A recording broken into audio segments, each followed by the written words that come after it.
Hi students, I am Sahil. Welcome to Chemical Bonding, the new chapter. Welcome to IIT Manthan, and today we'll start with chemical bonding. It's a new chapter. तो इसमें पढ़ने से पहले what I want is कि electronic configuration हर element की आप कम से कम बना सकते हो, मतलब एटॉमिक नंबर बताएं आपको तो आप इलेक्ट्रॉनिक कॉन्फ़िगरेशन लिख पाओ और पीरियोडिक टेबल आपने किया हो, ठीक है ना। Ionisation energy, specially electronegativity, electron affinity, ये सब बार बार रिपीट होंगे। और व्हाट आई वांट इज कि उसके कॉन्सेप्ट्स भी क्लियर हों, जो एक्सेप्शंस के रीजंस थे वो भी क्लियर हों। इतनी रिक्वायरमेंट है इस चैप्टर से पहले। फिर ये चैप्टर जो है बिल्कुल बेसिक है, 11th की इनऑर्गेनिक का पार्ट है ये, और वेटेज इसकी सबसे हाई है। 11th की इनऑर्गेनिक में सबसे हाई वेटेज है इसकी। और ऑर्गेनिक का ये बेसिक बिल्डिंग ब्लॉक है। बहुत सारी टर्म जो है ऑर्गेनिक में दोबारा से स्क्रैच से एक्सप्लेन नहीं होंगी, जैसे हाइब्रिडाइजेशन हो गई, फिर इसकी जो वैलेंस बॉन्ड थ्योरी है वो 12th के कोऑर्डिनेशन चैप्टर में यूज होगी। So this is the most important chapter. इस पे ध्यान से पढ़ो बिकॉज इसके कॉन्सेप्ट बहुत ज़्यादा चलेंगे, ठीक है ना। बार बार सुनने में आएंगी जो टर्म्स हम यहाँ पे पढ़ेंगे, उसकी फिर एक्सप्लेनेशन उतनी ज़्यादा डिटेल में नहीं होगी बाद में। तो इसमें पे अटेंशन, इसका हर एक चैप्टर बहुत ही इंपॉर्टेंट है। बार बार वही चीज़ें रिपीट होंगी। एप्लीकेशन पॉइंट ऑफ व्यू से ये चैप्टर सबसे इंपॉर्टेंट है। तो लेट्स से केमिकल बॉन्डिंग। तो बॉन्ड क्या होता है? कोई भी, आप देखो, कोई भी एलिमेंट हो, जैसे ऑक्सीजन है, वो कैसे एग्जिस्ट करता है एनवायरनमेंट में, या जहां से मिलता है कैसे, फ्री स्टेट में तो एग्जिस्ट नहीं करता, बॉन्ड बना के करता है, करेक्ट। ऑक्सीजन का एटम नहीं मिलता है हमें कहीं भी नहीं मिलता है। Oxygen always exist in bonded state, मतलब वो बॉन्ड बना के रहता है। जैसे O2 है, उसमें एक ऑक्सीजन मॉलिक्यूल आया, दूसरा ऑक्सीजन मॉलिक्यूल आया, आपस में बॉन्ड बना के रह रहे हैं, ठीक है। दो बॉन्ड होते हैं ऑक्सीजन के एटम्स में। ऐसे ही एग्जांपल ले लो क्लोरीन का। क्लोरीन गैस या तो Cl2 में एग्जिस्ट करेगी, ठीक है ना। क्लोरीन का एटम नहीं मिलेगा, Cl2 गैस है वैसे एग्जिस्ट करेगा। या फिर जो सबसे ज्यादा सोर्स है क्लोरीन का वो है नमक, NaCl, उसके अंदर भी सोडियम के साथ बॉन्ड बना के एग्जिस्ट कर रही है। ऐसा नहीं होगा कि कहीं पे क्लोरीन के अलग से एटम्स पड़े हो। तो इसलिए bonding, chemical bonding chapter important इसलिए भी है क्योंकि हर कोई चीज बॉन्डेड स्टेट में प्रेजेंट होती है। मोस्टली ऑलमोस्ट ऑल चीजें जो है बॉन्डेड स्टेट में प्रेजेंट होती हैं। तो वो बॉन्ड क्यों बनता है, उसकी क्या प्रॉपर्टीज हैं, किन परिस्थितियों में बनता है, किन परिस्थितियों में नहीं बनता है, ये पढ़ना बहुत ही इंपॉर्टेंट है। वो सारी सिचुएशंस जो केमिकल बॉन्ड बनाती हैं, क्यों बनता है, एनर्जी का लेन देन क्यों होता है, ये पढ़ना बहुत जरूरी है। और ये हम पढ़ेंगे इस चैप्टर में, केमिकल बॉन्डिंग। तो what is a bond? Bond को समझ सकते हो, a bond is an attractive force, जो जोड़ के रखे सबको फेविकोल की तरह। N attractive force which holds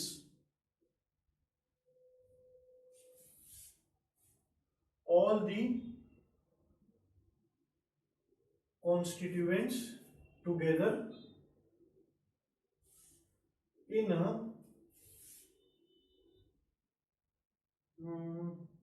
molecule कह लो कोवलेंट बॉन्ड्स के लिए, या फिर यूनिट कह लो आयनिक बॉन्ड्स के लिए, क्योंकि आयनिक बॉन्ड को मॉलिक्यूल जनरली हम नहीं बोलते हैं। So an attractive force which holds all the constituents together in a molecule और यूनिट, तो वो होगा बॉन्ड। अब O2 है, दो ऑक्सीजन मॉलिक्यूल्स एटम्स हैं, एक साथ पड़े हुए हैं, जुड़े हुए हैं, तो जो जोड़ है फेविकोल की तरह, वो बॉन्ड होता है केमिकल बॉन्ड। जैसे NaCl है, उसमें Na है, सोडियम है और क्लोरीन है, आपस में जुड़े हुए हैं, उस बॉन्ड को केमिकल बॉन्ड कहते हैं। या फिर जो बहुत कॉम्प्लेक्स फॉर्मूले होंगे इस तरह से, CH3 CH2ONA। अब इसके अंदर कोवलेंट बॉन्ड भी है, आयनिक बॉन्ड भी है, बहुत सारे कोवलेंट बॉन्ड है, एक आयनिक बॉन्ड है। तो इस तरह सभी फोर्सेस को हम पढ़ेंगे, प्राइमरली आयनिक और कोवलेंट बॉन्ड्स पे हम ध्यान डालेंगे। जो फोर्स इकट्ठे रखे सारे कॉन्स्टिट्यूएंट्स को, कॉन्स्टिट्यूएंट्स क्या होता है, जिस पदार्थों से वो बना हुआ है। जैसे NaCl के कॉन्स्टिट्यूएंट्स क्या है, सोडियम और क्लोरीन, Na और Cl, ठीक है। ऐसे वाटर के कॉन्स्टिट्यूएंट्स क्या है, दो हाइड्रोजन के एटम और एक ऑक्सीजन का एटम, जिस चीज से बना हुआ है उसको बोलते हैं कॉन्स्टिट्यूएंट्स। अब इसकी रीजन क्या है? रीजन हर थ्योरी अलग अलग देती है, बहुत सी थ्योरीज पढ़ेंगे हम। और ये जो जोड़ है केमिकल बॉन्ड का, ये इतना अभी इस पे रिसर्च बढ़ चुकी है कि एक थ्योरी कोई पूरी तरह एक्सप्लेन नहीं कर पाती सब कुछ जो हो रहा है। तो बहुत सी थ्योरीज हैं, कुछ कमियां होंगी किसी में, कुछ गुड पॉइंट्स होंगे, कुछ लिमिटेशंस होंगी। गुड तो सारी हैं तभी पढ़ रहे हैं हम। कुछ लिमिटेशंस होंगी जो नेक्स्ट थ्योरी कवर करेगा। तो बहुत सारी थ्योरीज पढ़ेंगे हम। तो रीजन क्या होती है केमिकल बॉन्ड बनने की? स्टेबिलिटी। दुनिया में जो भी चीज हो रही है अपने आप स्टेबिलिटी की वजह से हो रही है, स्टेबिलिटी कह लो। और या फिर सबसे पहले हम लुईस थ्योरी पढ़ेंगे। लुईस ने बोला ऑक्टेट कंप्लीट। ऑक्टेट क्या होता है? आखिरी शेल में 8 इलेक्ट्रॉन्स, मतलब नोबल गैस, या फिर इसको ऐसे ही बोलते हैं noble gas configuration. Noble gas configuration कैसे होती है? किसी भी नोबल गैस को उठा के देखो, उसके लास्ट शेल में, आखिरी शेल में NH2 NP6 हो गई। तो कहीं ना कोई हर एलिमेंट इलेक्ट्रॉन लेके या इलेक्ट्रॉन देके कोशिश कर रहा है कि वो ऐसी कन्फिगरेशन बना ले उसके आखिरी शेल में NH2 NP6 इलेक्ट्रॉन्स हो। या तो इलेक्ट्रॉन गेन करके, इलेक्ट्रॉन लूज करके, या इलेक्ट्रॉन शेयर करके, कोई भी चीज जो उस एलिमेंट के लिए कन्वीनियंट हो वो यूज करेगा और कोशिश करेगा कि गैस की कॉन्फ़िगरेशन बना ले। Now moving on two types of bonds.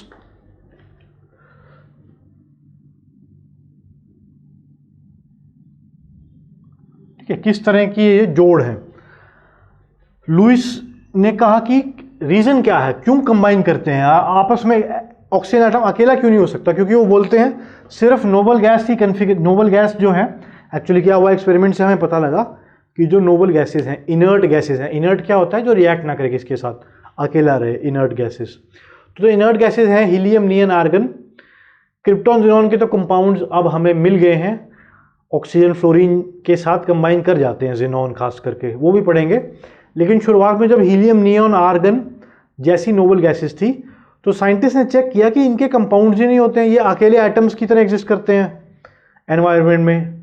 और बाकी जो एलिमेंट्स हैं वो भी कोशिश करते हैं कि इन जैसी कॉन्फ़िगरेशन बना ले।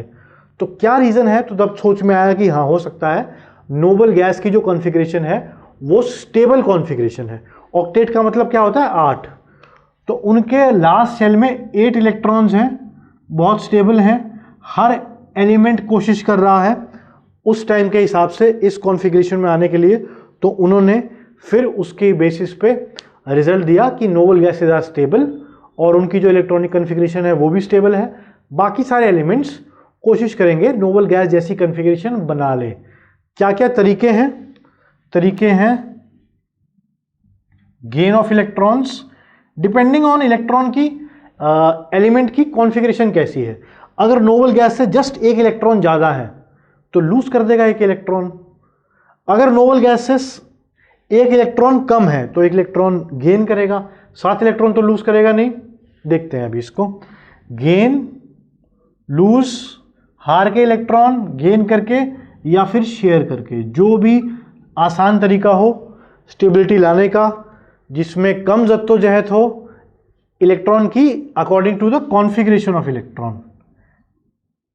इलेक्ट्रॉनिक कॉन्फ़िगरेशन उस समय की जो भी हो एलिमेंट की, उसके हिसाब से वो डिसीजन लेगा। लेकिन करना क्या है उसको? Outer shell configuration noble gas जैसी बनानी है।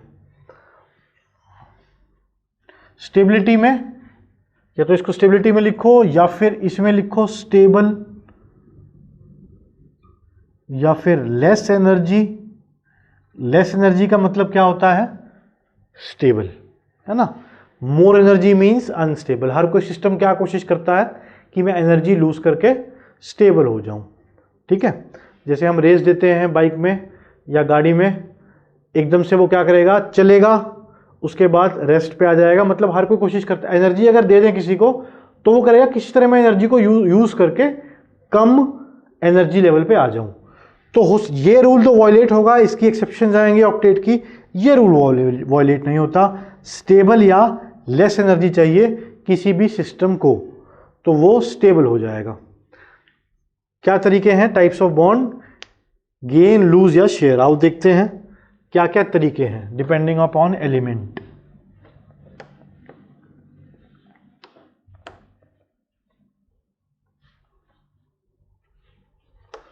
शेयरिंग और लूज और गेन पे भी आएंगे। अब इलेक्ट्रॉन अगर कोई लूज करता है या गेन करता है तो उसको बोलते हैं आयनिक बॉन्ड, आयनिक बॉन्ड या फिर इलेक्ट्रो वैलेंट बॉन्ड। ठीक है, तो एक तो जो जोड़ के रखता है कॉन्स्टिट्यूएंट्स को, एक हमारे पास है आयनिक बॉन्ड। इसकी कुछ कैरेक्टरिस्टिक्स देखते हैं, कुछ एलिमेंट्स देखते हैं जो ये बॉन्ड बनाते हैं। तो ये जो है पहला टाइप का बॉन्ड, एक तो इट इज जनरली लूज और गेन से बनता है इलेक्ट्रॉन, मतलब एक इलेक्ट्रॉन छोड़ देगा अपने, दूसरे उसको एक्सेप्ट कर लेगा। तो इसके अंदर क्या क्या पॉइंट्स नोट करने के हैं? Between a metal and a non metal, generally तो यही लॉजिक चलता है। मतलब जैसे कि एग्जांपल NaCl, MgCl2, इस तरह के जो बॉन्ड्स होंगे LiF, ये प्राइमरीली आयनिक होंगे। इसमें क्या है? Metal non metal, metal non metal, metal non metal, MgO, इस तरह के कंपाउंड जनरली आयनिक में आते हैं जो मेटल और नॉन मेटल में मिलते हैं। अब मेटल्स को क्या बोलते हैं? मेटल्स को हम बोलते हैं इलेक्ट्रोपॉजिटिव। इलेक्ट्रोपॉजिटिव, इनकी इलेक्ट्रोनेगेटिविटी बहुत कम होती है, और ये मेटल्स की एक पहचान भी ये है, always ready to lose electrons. Electron छोड़ने में इनका इंटरेस्ट होता है। अब जरा पीरियोडिक टेबल की लेफ्ट साइड पे देखो, एस ब्लॉक एलिमेंट है, एस और S+1 वाली कॉन्फ़िगरेशन वाले, Na, Mg, calcium, beryllium, magnesium, caesium, ठीक है, ये सारे जो मेटल हैं, बेरियम, ये S1 S2 कॉन्फ़िगरेशन होती है इनकी। एक इलेक्ट्रॉन छोड़ते ही नोबल गैस जैसी हो गई, मतलब हीलियम और 2s1, ये किसकी कॉन्फ़िगरेशन है? लिथियम की। नियॉन और 3s1, ये किसकी है? सोडियम की। आर्गन और 4s1 की, ये किसकी है? पोटेशियम की। एक इलेक्ट्रॉन छोड़ते ही ये नोबल गैस जैसे होंगे, तो इनके फायदे में क्या है? इलेक्ट्रॉन लूज करना। 7 इलेक्ट्रॉन गेन करने के, अगर ये 7 इलेक्ट्रॉन गेन करेगा तब ये नियॉन जैसा बनेगा। 7 electrons if it gain, 7 gain करेगा कि 1 लूज करेगा। तो metals believe in losing electrons, hence electropositive भी बोलते हैं। इलेक्ट्रोनेगेटिव का उल्टा, इलेक्ट्रोपॉजिटिव इलेक्ट्रॉन छोड़ के जो खुश हो जाए। तो जितना ज़्यादा इलेक्ट्रॉन छोड़ के खुश होगा उतना ज़्यादा मेटालिक होगा। और तुम्हें पता है top to bottom metallic character बढ़ता है, मतलब इलेक्ट्रॉन छोड़ने में कोई दिक्कत होती नहीं है, आयनाइजेशन एनर्जी कम होती है ना टॉप टू बॉटम। तो मतलब इन तीनों में ज़्यादा मेटालिक कौन सा है? नीचे वाला। ये इलेक्ट्रॉन छोड़ने में इसे कोई दिक्कत नहीं होगी। आयनाइजेशन एनर्जी मेटल्स की लेस होती है। लेस होती है इसलिए इलेक्ट्रॉन आराम से छोड़ देते हैं। मेटल्स का ऑपोजिट है, सॉरी नॉन मेटल्स का जस्ट इसके ऑपोजिट है। मेटल्स की आयनाइजेशन एनर्जी होगी काफी ज्यादा, ठीक है, इलेक्ट्रॉन एफिनिटी भी ज्यादा होगी। तो इससे क्या हो गया? ना तो कोई मेटल आयनाइजेशन एनर्जी ज्यादा है तो इलेक्ट्रॉन छोड़ने का पसंद नहीं करेगा, और साथ में इलेक्ट्रॉन एफिनिटी ज्यादा है तो प्रेफर करेगा कि हाँ चलो इलेक्ट्रॉन ऐड कर दो मेरे में। अब हुआ क्या? जैसे इलेक्ट्रॉनिक कॉन्फ़िगरेशन देखते हैं हम, हीलियम 2s2 2p5, ठीक है। आर्गन की क्या होती है? हीलियम 2s2 2p6, ये फ्लोरीन की है कॉन्फ़िगरेशन, ठीक है। इलेक्ट्रॉनिक कॉन्फ़िगरेशन ये फ्लोरीन की है। तो ये क्या पसंद करेगा? फ्लोरीन पसंद करेगा एक इलेक्ट्रॉन को गेन करना। क्यों? अब भाई लूज करने हैं अगर इसको, तो 7 इलेक्ट्रॉन लूज करने पड़ेंगे। क्या फायदे में है? एनर्जी भी तो देखनी है ना, ये थोड़ी किसी का कुछ भी बना दो। इसके फेवर में क्या है? एक इलेक्ट्रॉन गेन करना, करेक्ट। दैट मीन्स इसीलिए लिथियम और फ्लोरीन में क्या है, ये इलेक्ट्रॉन छोड़ के खुश है, वो इलेक्ट्रॉन एक्सेप्ट करके खुश है, तो दोनों में बॉन्ड बनेगा which will be called an ionic bond. तो आयनिक बॉन्ड की पहचान क्या है, mostly between metal and non metal, और मेटल्स इलेक्ट्रोपॉजिटिव होते हैं, इसका मतलब जो बॉन्ड बनेगा उसमें मेटल विल लूज इलेक्ट्रॉन और non metal will gain electron, right. इसको कैसे दिखाते हैं, सोडियम के पास आउटर शेल में 1 इलेक्ट्रॉन है, क्लोरीन के पास आउटर शेल में 7 इलेक्ट्रॉन्स है। तो इसने क्या किया, अपना इलेक्ट्रॉन इसको दे दिया, इसका इलेक्ट्रॉन अलग तरह से शो किया, ट्रायंगल की तरह कर लो, तो ये इलेक्ट्रॉन लूज करके क्या हो गया Na+, इसको एक फालतू इलेक्ट्रॉन मिल गया सोडियम का, अब वो इलेक्ट्रॉन इसका हो गया, ठीक है। उसको ऐसे भी दिखा सकते हो, इलेक्ट्रॉन में कोई फर्क नहीं है, इलेक्ट्रॉन तो इलेक्ट्रॉन है, इस पे क्या चार्ज आ गया, नेगेटिव, एक इलेक्ट्रॉन फालतू मिल गया, नेगेटिव।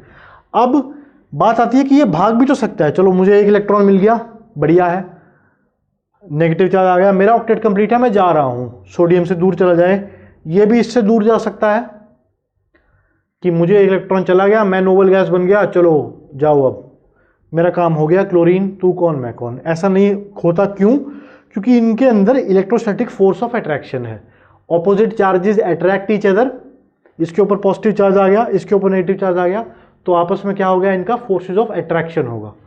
तो आयनिक बॉन्ड के अंदर इस फोर्स को बोलते हैं इलेक्ट्रोस्टैटिक फोर्स ऑफ अट्रैक्शन, जो हमने एटॉमिक स्ट्रक्चर में भी पढ़ा हुआ है। क्यों इलेक्ट्रॉन टिका रहता है न्यूक्लियस के साथ, इलेक्ट्रोस्टैटिक फोर्स ऑफ अट्रैक्शन की वजह से, ऑपोजिट चार्जेस अट्रैक्ट। तो एक आयनिक बॉन्ड के अंदर क्या है, ऑपोजिट इलेक्ट्रॉन ट्रांसफर करना ही काफी नहीं आयनिक बॉन्ड में, ऐसा नहीं इलेक्ट्रॉन उसने इसको दे दिया खत्म कहानी, ऐसा नहीं है, बाद में भी जुड़े रहते हैं। तो वो बॉन्ड कौन सा है, ऑपोजिट चार्जेस अट्रैक्ट, या लिख सकते हो electrostatic force of attraction, electrostatic force of attraction, ये इनको पकड़ के रखता है। अब फायदा क्या होगा अगर ये कहीं और चला जाए नेगेटिव, तो तुम्हें पता है चार्ज स्पीशीज आर अनस्टेबल, और आपस में रह के फायदा क्या है, दोनों स्टेबल हो सकते हैं, मीन एक डिस्टेंस पे रहें, और ऐसा नहीं होता कि एक ही यूनिट पड़ा हुआ है। ये किस तरह से अरेंज होते हैं, Na+ घिरा होगा Cl-, Cl-, Cl-, Cl-, 4 दिख रहे हैं तुमको, 5वां यहां पे होगा, छठा बोर्ड के प्लेन के बाहर, ठीक है। एक तो यहां पे होगा, मतलब बोर्ड 3D में इमेजिन करो इसको, तो बोर्ड नहीं है, पीछे भी हवा है, सारा हवा है, बोर्ड के पीछे होगा एक क्लोरीन यहां पे। तो कितनों से घिरा हुआ है सोडियम, 6 से, याद करने की जरूरत नहीं है, अभी हम चैप्टर पढ़ेंगे एक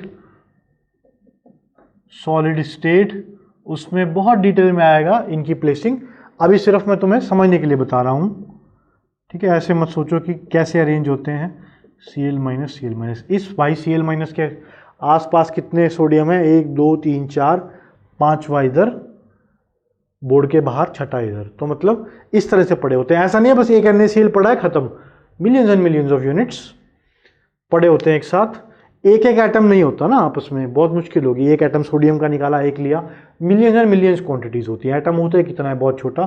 तो इस तरह से कुछ अरेंजमेंट होती है 3D में, और सारे आपस में क्यों टिके हुए हैं, ये इन फोर्सेस से अट्रैक्ट कर रहा है, एक अंदर है एक बाहर है, ये भी सोडियम वालों से अट्रैक्ट कर रहा है, इस तरह से टिके होते हैं, क्योंकि ये फोर्स बहुत ही स्ट्रांग होती है, electrostatic force of attraction.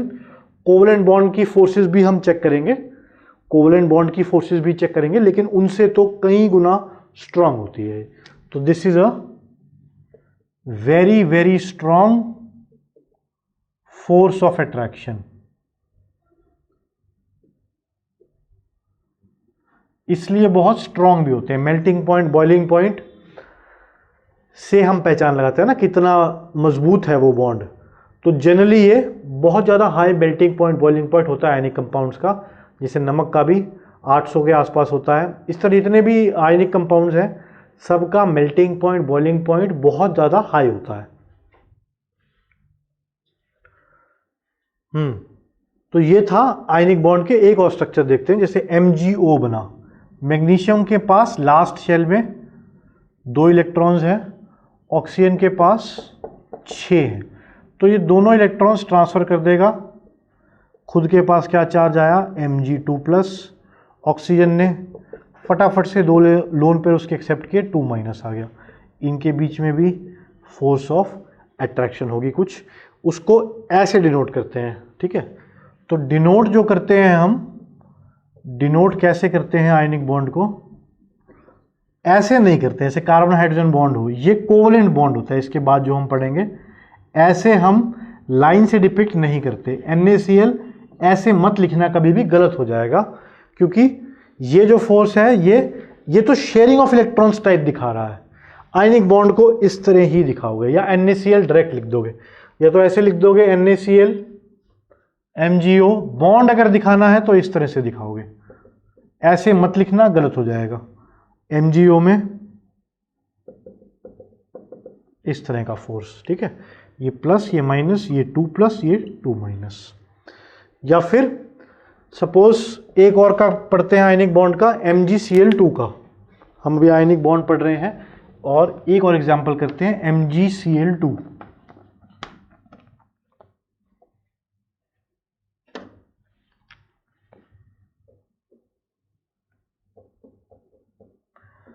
MgCl2। अब Mg के पास है आउटर शेल में 2 इलेक्ट्रॉन्स, और कैल्शियम के पास 7 हैं।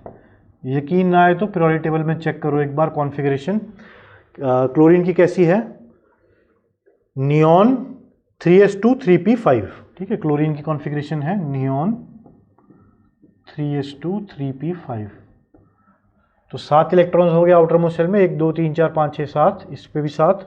मैग्नीशियम की क्या है, S2 है, ठीक है, लास्ट शेल में S में 2 है।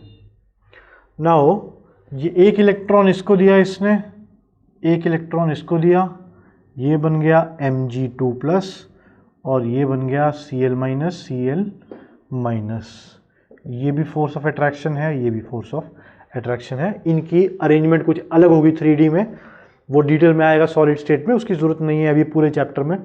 तो हम समझ गए हैं, एक बार तो ट्रांसफ़र होता है इलेक्ट्रॉन्स का, एक स्पीशी इलेक्ट्रॉन डोनेट करेगी, इसके अंदर क्या होगा, electron donation. Generally metals are electron donors, तो डोनर और एक्सेप्टर होगा एक किसी भी आयनिक बॉन्ड में।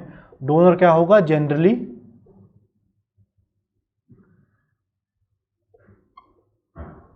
मेटल्स होंगे, और एक्सेप्टर क्या होगा, नॉन मेटल्स।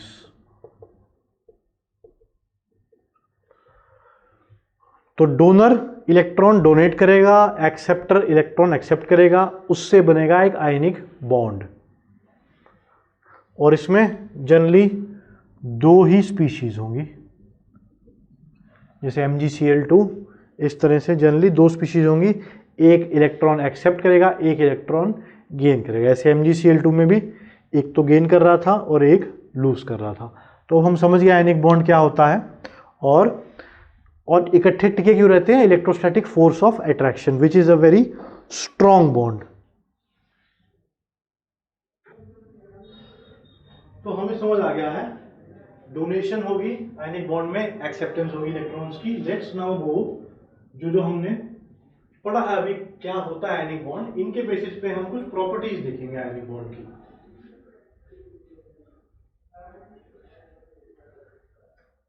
तो आयनिक बॉन्ड की हम प्रॉपर्टीज देखते हैं।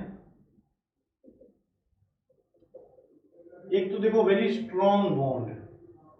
स्ट्रॉन्ग क्या होता है, जो हीट से ना टूटे, जो हीट से ना टूटे, ठीक है, हथौड़े से ना टूटे। हथौड़ा तो नहीं, खैर कॉमन सॉल्ट देखा है आपने कैसे पाउडर फॉर्म में होता है, देख दो। कॉमन सॉल्ट जब NaCl आता है, फर्स्ट ऑक्टेन होता है, तो परफेक्ट क्यूब्स की फॉर्म में होता है, वो बाद में तोड़ देते हैं उसको। तो वेरी स्ट्रॉन्ग बॉन्ड, तो स्टेबल बनेंगे, उसको स्टेबल भी है, ऐसा नहीं है कुछ परिस्थितियां चेंज करने से या कोई और स्पीशीज आने से वो बॉन्ड तोड़ देगा।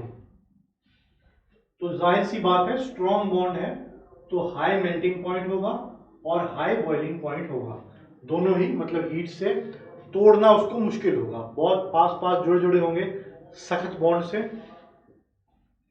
Third, non conductor of electricity,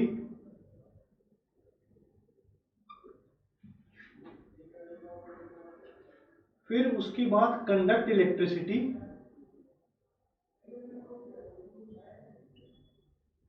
conduct electricity in aqueous state. Aqueous क्या होता है? पानी के साथ में, ठीक है ना, पानी के अंदर डाल दें अगर नमक, फिर कंडक्ट कर लेगी इलेक्ट्रिसिटी। फर्स्ट एक्वस स्टेट में, या फिर मोल्टन। मोल्टन क्या होता है? इतना ज्यादा टेम्परेचर कर दें, ठीक है, बहुत ही ज्यादा टेम्परेचर कर दें, जलने के करीब ले आए उसको, तब कंडक्ट करेगी। चलो इस पे बात करते हैं। तो इलेक्ट्रिसिटी कोई भी चीज क्यों कंडक्ट करेगी, ध्यान रखना है, बात आ गई फिर से काम आएगी इलेक्ट्रिसिटी।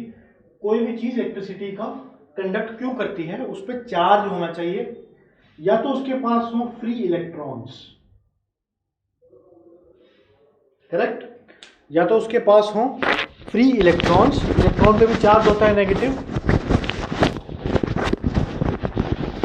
मुझे माइक ठीक से लगाने दे।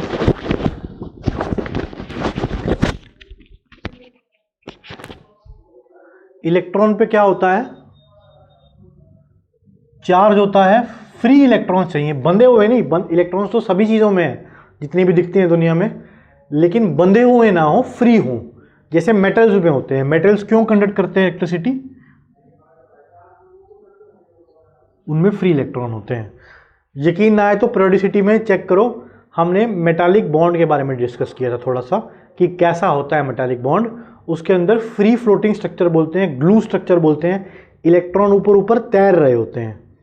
अभी हमने पढ़ा था इलेक्ट्रॉन्स आराम से इलेक्ट्रॉन दे देते हैं, है ना, छोड़ने में बिलीव करते हैं इलेक्ट्रॉन्स को, तो वो तैर रहे होते हैं इलेक्ट्रॉन्स।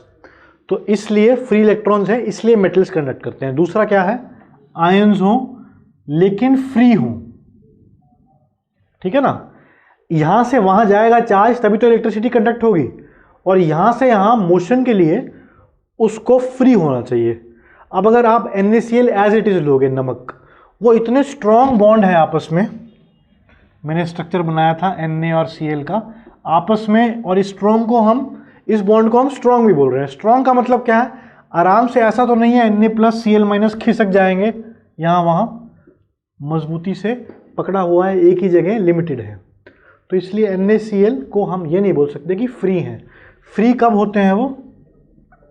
या तो एक्वस कंडीशन में, पानी की प्रेजेंस में, और सेकंड है पानी की प्रेजेंस में या तो फ्री होते हैं, सेकंड है मोल्टन में। मोल्टन में हमने इतना ज़्यादा उसको हीट कर दिया, इतनी ज़्यादा एनर्जी दे दी, छोटी मोटी नहीं, मोल्टन स्टेट बिल्कुल लाल हो जाए जब, इतनी ज़्यादा एनर्जी दे दी कि ये बॉन्ड वीक हो गया। तो ये क्या करता है? मोल्टन स्टेट बॉन्ड को वीक करता है थ्रू हीट। देखो ज़बरदस्ती से तो कुछ भी करा सकते हो। 2021वीं सदी चल रही है, इतने सोर्सेज आ गए हैं हमारे पास, इतनी ज़्यादा हीट हम प्रोड्यूस कर सकते हैं, तो धक्के से तो कुछ भी करा सकते हैं। ये धक्के से कराना हो गया। आयंस हैं इसके पास, कोवलेंट एक्चुअली मोल्टन स्टेट में भी नहीं करेंगे, वहाँ पे आयंस नहीं होते, आएंगे उस पर। तो इनके पास आयंस तो हैं। अब हमें दिमाग लगाना है कि इन आयंस को फ्री कर दें ताकि मूवमेंट हो जाए आयंस की। चार्ज की मूवमेंट से ही इलेक्ट्रिसिटी बनेगी ना। तो उसके दो तरीके हैं, या तो पानी में डुबा दो उसको, पानी भी बॉन्ड को वीक करता है, एक्वस कंडीशन। एक्वस मतलब पानी के अंदर डाल दिया। पानी बॉन्ड को वीक कैसे करता है?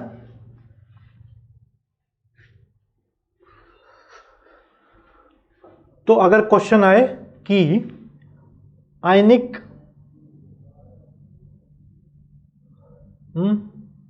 आयनिक compounds conduct electricity due to free electrons, A option, B free ions, C they do not contain in solid state, या D due to A and B. तो कौन सी कंडीशन आएगी? They do not conduct electricity. हाँ, लेकिन अगर molten state में दिया हो तब कंडक्ट करते हैं, और रीजन क्या है? Free ions. तो मैं क्या बता रहा था? हाँ, बॉन्ड वीक के बारे में, कि पानी बॉन्ड वीक कैसे कराता है। देखो, वाटर इज पोलर। अब इलेक्ट्रोनेगेटिविटी की बात करें, अगर इलेक्ट्रोनेगेटिविटी की बात करें तो याद करो ऑक्सीजन की इलेक्ट्रोनेगेटिविटी हाइड्रोजन से कहीं ज़्यादा है, जिसकी वजह से उसके ऊपर डेल्टा नेगेटिव चार्ज आएगा, इनके ऊपर डेल्टा पॉजिटिव चार्ज आएगा। करेक्ट, ये इलेक्ट्रॉन खींच लेगा यहाँ से और यहाँ से, और इसके पास इलेक्ट्रॉन्स ज़्यादा हो जाएंगे नेगेटिव चार्ज, इसके पास कम रह जाएंगे पॉजिटिव चार्ज। अब आया Na पॉजिटिव चार्ज के साथ, अब आया और ये बॉन्ड हो गया, अब आया Cl नेगेटिव चार्ज के साथ, इनमें भी अट्रैक्शन हुई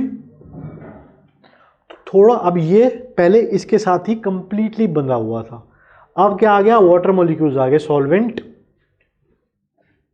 है ना। सॉल्यूट सॉल्वेंट हमने मोल कंसेप्ट में पढ़ा है, जो ज़्यादा क्वांटिटी में हो, जैसे एक बकेट वाटर में आपने थोड़ा सा नमक डाल दिया तो उसके अंदर वाटर क्या है, सॉल्वेंट जो ज़्यादा मात्रा में है।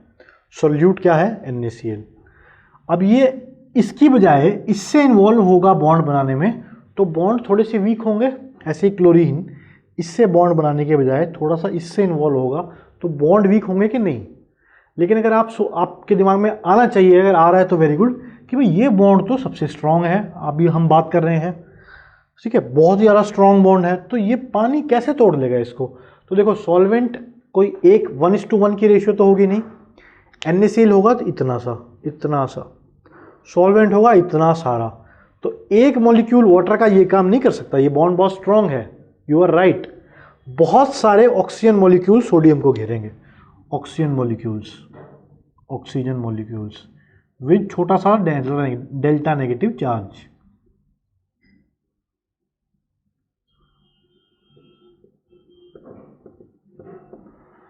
और बहुत सारे हाइड्रोजन मॉलिक्यूल्स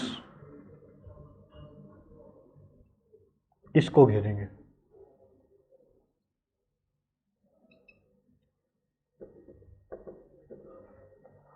यहाँ पे भी। तो एक वाटर के बस में कहाँ था आयनिक बॉन्ड तोड़ना, मतलब एक आयनिक बॉन्ड तोड़ने के लिए एक वाटर मॉलिक्यूल नहीं चलेगा, सेवरल लगेंगे, 10-20 इसको घेर लेंगे, 10-20 इसको घेर लेंगे, अब जाके वो बॉन्ड टूट जाएगा। बॉन्ड टूटेगा तो क्या हो जाएगा, फ्री हो जाएंगे, Na+ अलग Cl- अलग, अब जा सकते हैं, इलेक्ट्रिसिटी कन्वर्ट कर सकते हैं। और मोल्टन भी यही काम करेगा, इतनी हीट दे दी है कि आपस में बॉन्ड टूट, हीट से तो कुछ भी हो सकता है ना, इतनी हीट दे दी है, ये NaCl है, बॉन्ड टूटा वीक हो गया और टूट गया। तो दो काम करा सकती है आयंस को फ्री, या तो हीट या फिर पानी करा सकता है। पानी क्यों, मात्रा में इतना ज़्यादा है, और अपने छोटे छोटे जो हाइड्रोजन है उनसे क्लोरीन के साथ एसोसिएट होगा, ये बॉन्ड कम होता रहेगा, और ऑक्सीजन से इसके बॉन्ड बनेंगे, ये कम होता रहेगा। इसको बोलते हैं, ये बॉन्ड जो वीक कराने की प्रॉपर्टी है, डाई इलेक्ट्रिक, वाटर को डाई इलेक्ट्रिक भी बोलते हैं। इसको क्या है, आयनिक बॉन्ड्स के जो बॉन्ड्स को वीक कर दे वो डाई इलेक्ट्रिक है। तो डाई इलेक्ट्रिक कॉन्स्टेंट पानी का गजब का है, अराउंड 80 है, यानी 80 गुना बॉन्ड वो वीक करा देता है आयनिक कंपाउंड्स का, 80 गुना। तो हाँ, वाटर के अंदर या एक्वस सॉल्यूशन के अंदर कनेक्ट करते हैं इलेक्ट्रिसिटी, या हीट की प्रेजेंस में बॉन्ड हमने वीक कर दिया तब करते हैं। तो कैसे अचीव हुई इलेक्ट्रिसिटी, बॉन्ड वीक करा के। बॉन्ड वीक कराने के दो तरीके हैं, एक्वस और मोल्टन स्टेट।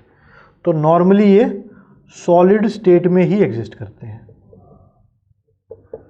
सॉलिड स्टेट में नॉर्मली एग्जिस्ट करते हैं, high melting point, boiling point, और normally more ionic will mean less colour, colour कम होते हैं इनके पास। तो जितना ज़्यादा कलर होगा डार्क, उतना ज़्यादा कम आयनिक होगा। तो ये थी प्रॉपर्टीज आयनिक बॉन्ड की। अब देखते हैं कोवलेंट बॉन्ड कैसे बनता है। आयनिक बॉन्ड हमने देख लिया, ट्रांसफर ऑफ इलेक्ट्रॉन्स। तो एक पॉइंट और ऐड कर लो, 7th, ट्रांसफर मतलब आदान प्रदान, transfer of electrons. 8th point, इसमें होंगी charge species, strong electrostatic forces of attraction. ये सारे पॉइंट्स हैं आयनिक बॉन्ड के।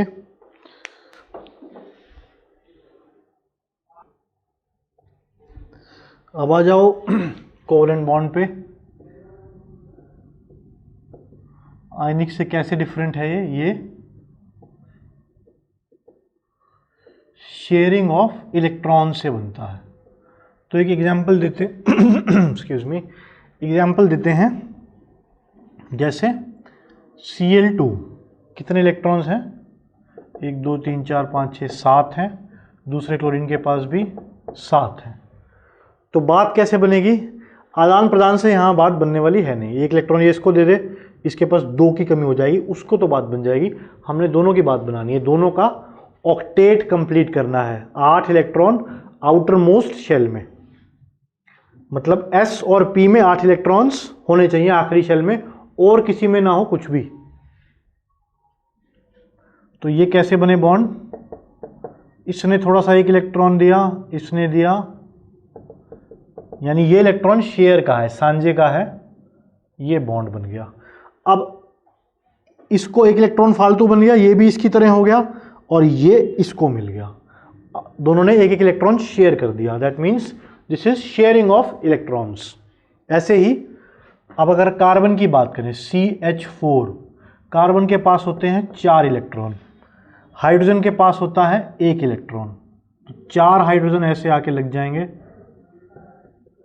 अब कार्बन को 4 हाइड्रोजन मिले, 4 इलेक्ट्रॉन मिले 4 हाइड्रोजन से, और इन सबको भी हर हाइड्रोजन को एक एक इलेक्ट्रॉन मिल गया। तो ये इन सिस्टम का हो गया, ये इसका, ये इसका, ये इसका, इसके ये सारे हो गए। ये सर्कल छोटे छोटे हाइड्रोजन के लिए हैं।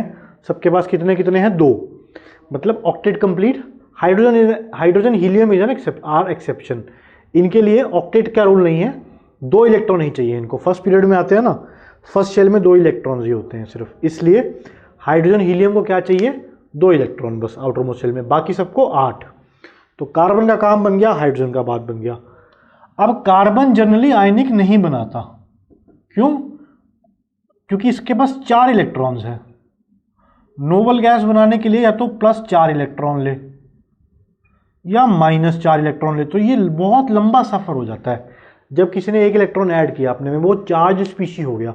चार्ज स्पीशी से अनस्टेबल। सपोज आप, मैं सोच रहा हूँ कि चलो इसको 4 इलेक्ट्रॉन दे के मानते हैं आज। कार्बन के पास 4 इलेक्ट्रॉन है, 1 इलेक्ट्रॉन गेन किया इसने, क्या बन गया? Negative charge. फिर 1 इलेक्ट्रॉन गेन किया, क्या बन गया? 2 नेगेटिव चार्ज।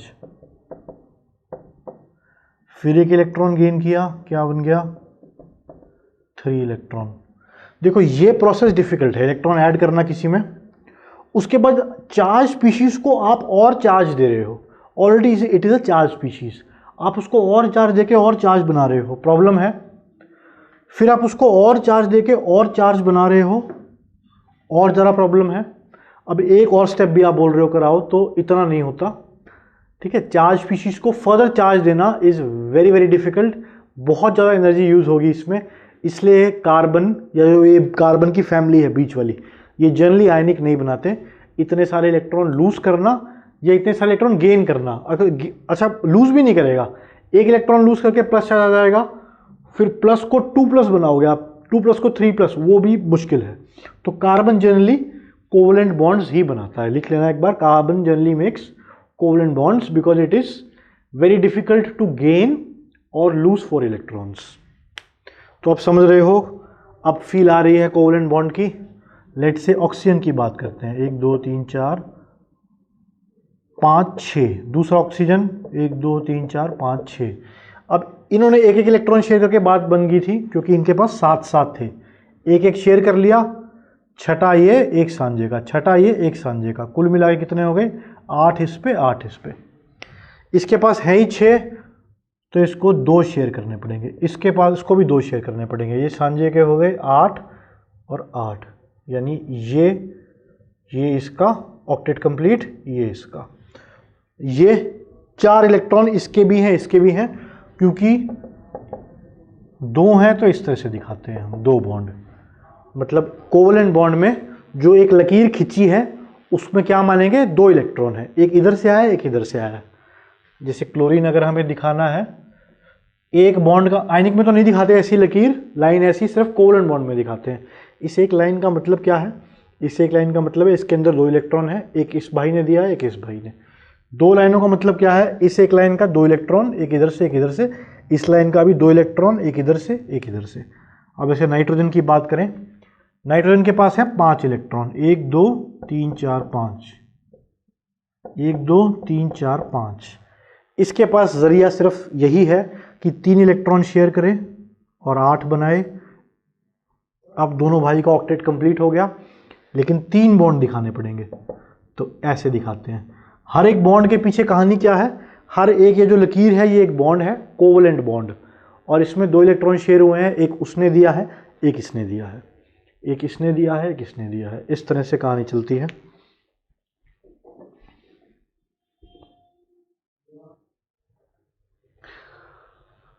और देखो बहुत डिटेल में जाएंगे हम कोवलेंट बॉन्ड्स के। सबसे अब हम डिटेल में जा रहे हैं आयनिक बॉन्ड की प्रॉपर्टीज़ के बारे में और कुछ रूल्स उनके बारे में, फिर कोवलेंट में जाएंगे। अभी के लिए कोवलेंट की प्रॉपर्टीज़ क्या होंगी, थोड़ी सी आयनिक बॉन्ड की जो प्रॉपर्टीज़ हैं जैसे हाई मेल्टिंग बॉइलिंग पॉइंट, उससे ऑपोजिट होंगी। क्यों? क्योंकि इतने स्ट्रॉन्ग फोर्सेस हैं नहीं।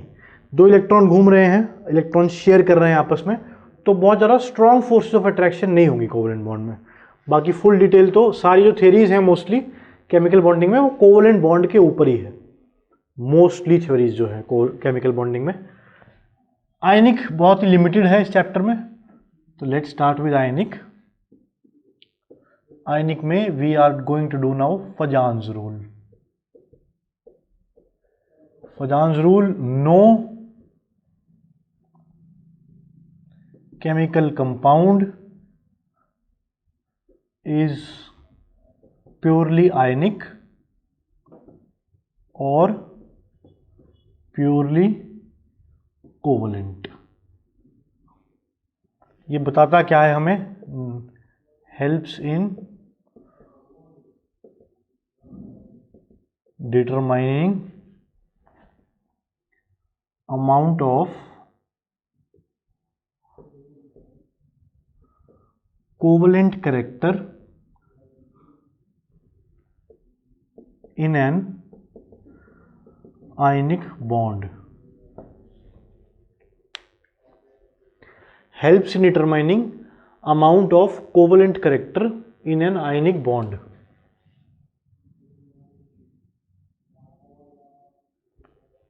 मतलब कि एक आयनिक बॉन्ड जो है वो, देखो प्रॉपर्टीज बिल्कुल अलग अलग हैं, मान लिया, कंफ्यूज मत होना। आयनिक और कोवलेंट की प्रॉपर्टी बिल्कुल अलग अलग हैं, लेकिन कुछ कुछ वो वैसा बिहेव भी करेगा। आयनिक में कुछ कुछ कोवलेंट प्रॉपर्टीज भी होंगी। क्यों होंगी? देखो एक बार, पीरियोडिक टेबल में जो हमने थ्योरी पढ़ी है वो काम आएगी अब यहाँ पे फजान्स रूल को समझने में। लेट्स से NaCl का एग्जाम्पल ले लिया हमने, इसने इलेक्ट्रॉन लूज कर दिया, Na के ऑक्टेट कंप्लीट है और Na के ऊपर है पॉजिटिव चार्ज। इस भाई का भी ऑक्टेट कंप्लीट है, इस पे है नेगेटिव चार्ज, ये है क्लोरीन। पॉजिटिव चार्ज का क्या है? पॉजिटिव चार्ज नेगेटिव को अट्रैक्ट करता है अपनी तरफ। तो ये जो सोडियम का इलेक्ट्रॉन, ये जो लास्ट है, इसको इलेक्ट्रॉन क्लाउड कहते हैं। इलेक्ट्रॉन क्लाउड क्या है? लास्ट शेल के अंदर जो इलेक्ट्रॉन्स की प्लेसमेंट है। तो हम सर सोच रहे हैं सर्कुलर होगा, राइट? आपस में तो ये पास पास ही हैं, फोर्सेस ऑफ अट्रैक्शन है पूरे के पूरा। इसको एक यूनिट मानो पॉजिटिव, इसको एक यूनिट मानो नेगेटिव, आपस में अट्रैक्शन फोर्सेस हैं। तो अब क्या होगा? इसका पॉजिटिव फोर्स इसके इलेक्ट्रॉन्स को अट्रैक्ट करेगा, करेक्ट? होना चाहिए था ये सर्कुलर, मगर इसका पॉजिटिव फोर्स का इन्फ्लुएंस, उसका असर, इस पॉजिटिव चार्ज का असर इसके इलेक्ट्रॉन्स पे होगा, ठीक है ना? तो Na का जो पॉजिटिव चार्ज है, इट विल इन्फ्लुएंस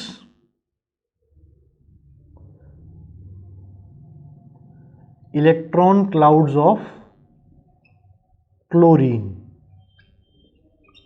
जिसकी वजह से क्या होगा? डिस्टॉर्ट हो जाएगा ये। डिस्टॉर्ट मतलब अपनी शेप से बदलना, मतलब एक सर्कल है परफेक्ट सा, थोड़ा सा उसको खींच दो, भद्दा सा कर दो, वो क्या होगा, अपनी शेप से चेंज होकर डिस्टॉर्ट हो गया। तो ये डिस्टॉर्ट होने की कोशिश होगी इसकी। इसका इलेक्ट्रॉन क्लाउड क्या होगा, सर्कुलर ना रह के थोड़ा यहाँ से सर्कुलर है, मगर यहाँ से इसकी शेप बिगड़ गई, होनी चाहिए थी ऐसे, अब बिगड़ के ऐसे हो गई। अब ये कैसा प्रतीत हो रहा है, this is looking like these electrons are being shared, ऐसा प्रतीत हो रहा है। कोवेलेंट में क्या होता था, दोनों के साझे थे, तेरे भी इलेक्ट्रॉन है मेरे भी हैं, दोनों के मिला के हैं वो इलेक्ट्रॉन। इसमें क्लोरीन के इलेक्ट्रॉन कुछ इसको ऐसे हो रहे हैं कि शेयर हो रहे हैं। क्यों शेयर हो रहे हैं, reason being because sodium has positive charge. तो ये जो इलेक्ट्रॉन क्लाउड की डिस्टॉर्शन है, इसकी वजह से this has little covalent character also. तो कोई रीजन पूछे कि कोवेलेंट कैरेक्टर क्यों होता है आयनिक कंपाउंड्स में, थोड़ा सा वो क्यों होता है, बिकॉज ऑफ डिस्टॉर्शन, मतलब अपनी प्लेस से हिलना, थोड़ा सा जगह से हिलना और चेंज हो जाना shape, due to the distortion of electron clouds of, ये क्यों आता है,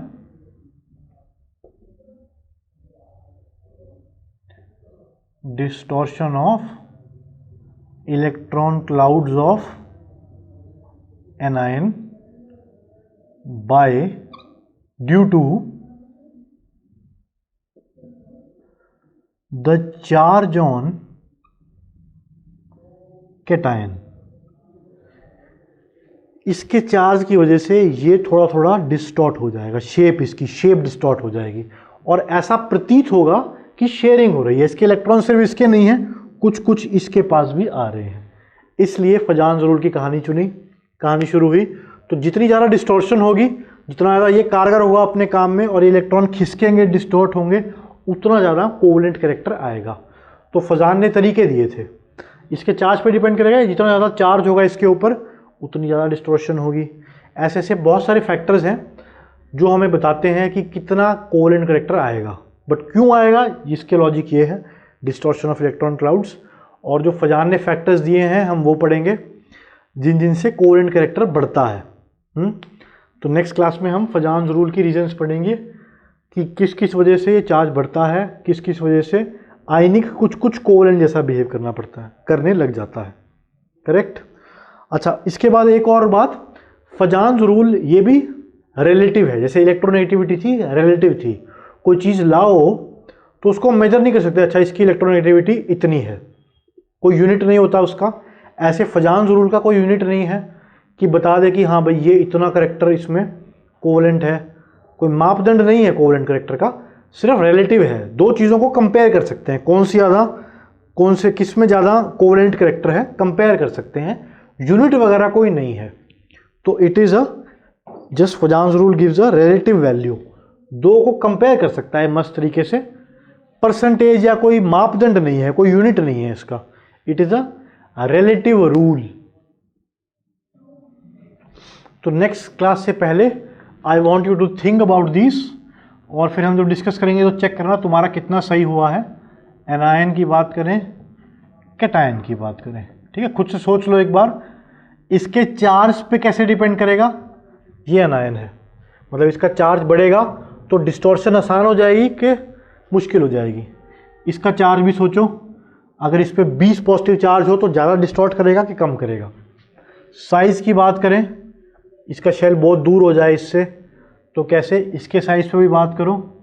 इन चारों फैक्टर्स को अच्छे से सोचो, फिर नेक्स्ट क्लास में हम बात करेंगे। फजान ने इसमें ही कहा है एक और पॉइंट ऐड करना है, तुम इन चारों को सोचो और फिर नेक्स्ट क्लास में देखो कितने सही हुए जो फजान ने कहे और जो तुम्हें लग रहे हैं, और कितने गलत हुए। So see you in the next class students, have a nice day.